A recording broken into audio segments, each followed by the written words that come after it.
Have you ever been sitting quietly, maybe scrolling on your phone or just lying in bed, when suddenly a memory pops into your head?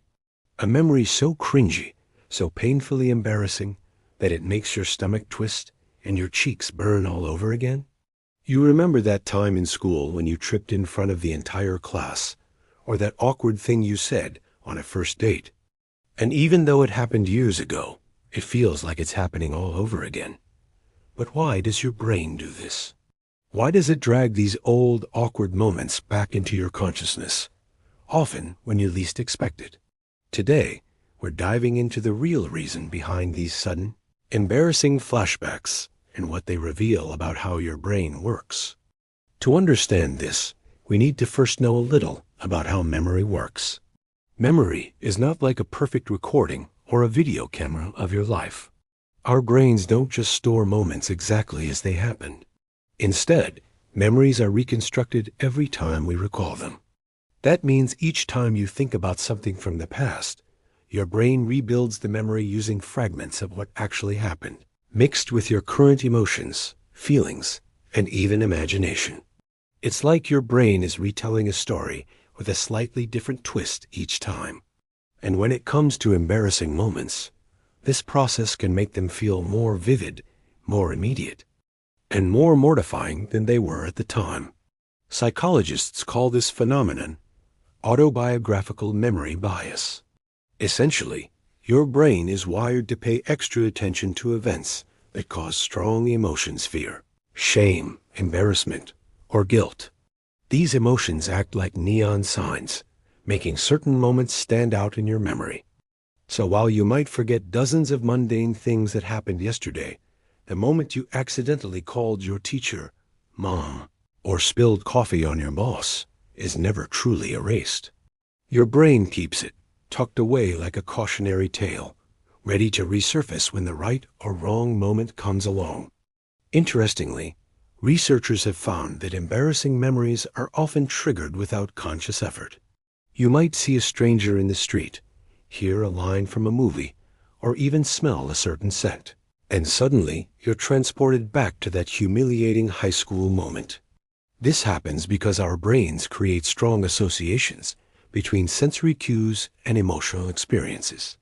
So, that familiar smell of a cafeteria might remind you of a time you slipped and fell in front of your classmates, or a particular song might bring back a painfully awkward dance attempt at a wedding. The memory doesn't just resurface randomly. Your brain is responding to tiny signals in your environment that are connected to that memory. There is also another fascinating reason these memories pop up years later. Your brain's need to process unresolved social situations. Embarrassing moments often involve social judgment, other people watching you, laughing at you, or critiquing your behavior. Even if those moments are long over, your brain sometimes keeps revisiting them to try and make sense of them, almost like it's still working on figuring out how you could have acted differently. Neuroscientists believe this is linked to the prefrontal cortex, the part of your brain responsible for self-reflection and evaluating social situations. When a memory of embarrassment surfaces, it's your brain's way of rehearsing, analyzing, or correcting the situation in a safe mental space, even if the event is long gone. And here is something many people don't realize. The more you try not to think about it, the more your brain insists on bringing it back. This is known as the ironic process theory, discovered by psychologist Daniel Wegner. When you tell yourself, "Don't think about that time I spilled coffee on my crush," your brain ironically focuses more attention on it. It's as if the mental act of suppression makes the embarrassing memory stronger and more likely to intrude into your thoughts. Even stranger, these memories often strike at unexpected times, like when you're trying to relax or even falling asleep. That's because during moments of low distraction, your brain has the bandwidth to wander through its memory vault, searching for unresolved or emotionally charged moments to revisit. And embarrassing memories, with their mix of shame and social anxiety, are prime candidates for sudden intrusion. So the next time a long-forgotten, mortifying memory hits you out of nowhere, Remember, it's not just random. Your brain is doing exactly what it was designed to do, rebuilding memories, reacting to sensory cues, processing unresolved social situations, and yes, even punishing you a little for past mistakes. It's a complex, emotional, and slightly cruel system, but it's also a window into how your mind works, how it prioritizes experiences, and how it shapes your social understanding. Now that we understand why embarrassing memories resurface, let's explore what happens inside your brain when they do. Every time you recall a cringe-worthy moment, your amygdala, the brain's emotional processing center, lights up like a fireworks display. This tiny almond-shaped structure is responsible for attaching emotional significance to events, which is why the memory feels so intense and immediate, even if it happened 10 years ago. The amygdala essentially replays the emotion of embarrassment alongside the memory itself. That's why you might literally feel your face flush, your stomach twist, or your heart race, even though nothing embarrassing is happening right now. But it's not just the amygdala at work. The hippocampus, which helps form and store long-term memories, interacts with the amygdala to make these emotional memories stronger and more vivid. Think of the hippocampus as a librarian and the amygdala as a drama coach. While the librarian files away the memory, the drama coach ensures that it's recorded with maximum intensity. This partnership is why our brains prioritize memories that trigger shame, fear, or social anxiety, sometimes over mundane events like what you ate for breakfast last week. Interestingly, these resurfacing memories can also serve a psychological function. Psychologists suggest that repeatedly revisiting embarrassing moments may help you develop social awareness and empathy. By recalling your past mistakes, your brain is essentially rehearsing social consequences in a safe mental environment. This process can make you more cautious, self-aware, and even better at reading social cues in the future. In a weird way, your brain is turning painful memories into a tool for personal growth. So, while it may feel torturous in the moment, your mind is practicing social survival. There's also a fascinating link between memory and identity. Psychologists have found that our embarrassing memories are often tied to self-perception. They remind us of moments when we felt vulnerable or less than in the eyes of others. When you suddenly remember an awkward incident from years ago, your brain is revisiting a time when your self-image was challenged. This isn't just random. It's your mind checking in on how far you've come, how you've changed, or sometimes how you still feel about yourself. But why do some memories hit years later, rather than immediately after the event? One reason is that memory consolidation is an ongoing process. While your brain stores the raw experience shortly after it happens, the memory keeps evolving over time. New experiences, insights, or even emotional triggers can unlock old memories. For example, meeting a new coworker who reminds you of someone from your past might trigger that embarrassing moment in high school that involved a similar situation. Your brain essentially links new experiences to old memories, which is why some cringe-worthy incidents resurface seemingly out of nowhere. Sleep also plays a role in this memory resurfacing. During REM sleep, when your brain is most active in processing emotions and consolidating memories, unresolved or emotionally charged memories often get reheated. That's why people frequently wake up with a flashback of something humiliating that happened years ago. Your brain is literally replaying it overnight, trying to make sense of it, or sometimes trying to warn you to avoid similar mistakes in the future. And let's not forget the social component. Embarrassing memories are inherently social memories. They usually involve other people watching, judging, or reacting. Studies in social psychology suggest that these memories stick longer because humans are wired to navigate complex social hierarchies.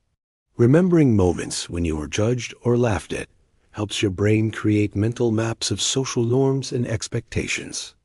In other words, your brain keeps these memories alive as a form of social rehearsal. There's even evidence that shared embarrassment can intensify these memories. If you talk about a cringy moment with a friend, laugh at it, or even post about it online. Your brain reinforces that memory, making it more vivid and easier to recall later. Oddly enough, sharing the memory can feel relieving, but it also strengthens its presence in your mental library. That's why you might find yourself recalling the same mortifying incident multiple times, even years later, every time a tiny cue reminds you of it. So, when an embarrassing memory hits unexpectedly, it's not just your imagination playing tricks. It's your amygdala reigniting the emotion, your hippocampus recalling the scene, your brain practicing social awareness, and even your identity reflecting on past vulnerability, all at once. It's a complex symphony of neural activity designed to keep you socially aware, emotionally tuned, and self-reflective.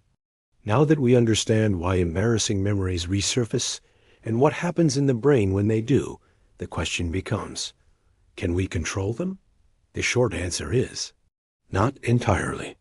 These memories are deeply wired into the emotional centers of your brain, and because they serve a function social awareness, self-reflection, and learning from past mistakes, they are likely to pop up throughout your life. But there are ways to manage how much they affect you. One surprisingly effective method is reframing the memory. Instead of letting your mind replay the cringe moment as a personal failure, try seeing it as a learning experience or even as a funny story. Psychologists call this cognitive reappraisal, and it works because the way you interpret an event changes the emotional response attached to it. If you can look at that time you tripped in front of your classmates and laugh at it, your amygdala's reaction becomes less intense. Over time, this reduces the emotional punch of the memory, making it less likely to hijack your thoughts in the future. Another useful technique is mindful acceptance. Trying to suppress an embarrassing memory can backfire. Thanks to the ironic process theory we talked about earlier, instead of fighting it, acknowledge it briefly. Yes, this memory is here, and yes, it's uncomfortable. Then let it pass without dwelling on it. Your brain will eventually stop assigning it so much attention, because you're no longer feeding it the constant anxiety or shame it craves. Interestingly, research also shows that sharing embarrassing memories with others can help reduce their intensity. When you talk about these moments with a friend, laugh about them, or even write them down, you're taking control of the narrative. Instead of letting the memory randomly intrude, you're actively processing it in a safe context. This not only diminishes the emotional sting, but also strengthens social bonds. After all, everyone has their own cringe-worthy moments to share. There's a deeper lesson in why our brains hold on to these memories so stubbornly. It's a reminder that humans are wired for social survival. Long before modern society, being rejected, ridiculed, or ostracized could mean real danger. Your ancestors' brains were finely tuned to remember every social mistake so they could avoid repeating it. Today, the stakes aren't as life-threatening, but your brain hasn't caught up. It's still using the same survival strategies, making old embarrassing moments resurface like a neural warning system. What's even more fascinating is that embarrassing memories can shape your personality. People who frequently reflect on their past mistakes often develop stronger empathy, improved social skills, and better self-awareness. It's like your brain is running a social simulation game, using past mistakes to prepare you for future interactions. While the memory itself might be cringe-inducing, its role in your mental development is invaluable. And sometimes, these memories appear at moments when they seem completely irrelevant, like while you're working, walking, or about to fall asleep. That's your brain's way of reminding you of unresolved social or emotional threads. Even if the memory doesn't need fixing, your brain treats it as unfinished business, replaying the scene in an attempt to extract lessons or process lingering emotions. In that sense, these flashes of embarrassment are less a punishment and more an opportunity, an unconscious invitation to reflect and grow. Finally, it's important to remember that everyone experiences this. No one is exempt from the occasional memory flashback that makes them cringe. In fact, people who claim they never think about past embarrassments are either very good at suppressing them are not entirely honest. This universality can be comforting. It reminds you that you're part of a shared human experience, where mistakes and awkward moments are a natural, inevitable part of life. So the next time your brain suddenly drags up that high school misstep, that awkward date, or the time you tripped in front of everyone, don't panic. Instead, take a deep breath and remember, your brain is simply doing its job. It's replaying a moment that once triggered strong emotions, using it to teach you, to help you navigate social situations, and to keep your self-awareness sharp. You might feel embarrassed. Sure, but in a strange way, your brain is actually helping you grow. And here is the final thought to leave you with. Every cringe-worthy memory is proof that you lived, interacted, and cared about others' opinions. It's evidence that you were human in that moment, and that human experience, messy and awkward as it is exactly what makes life rich, relatable, and endlessly fascinating. So the next time a long-forgotten embarrassment resurfaces, smile, learn, and move on. Your brain might be reminding you of the past, but it's also shaping a wiser, more socially aware you in the present.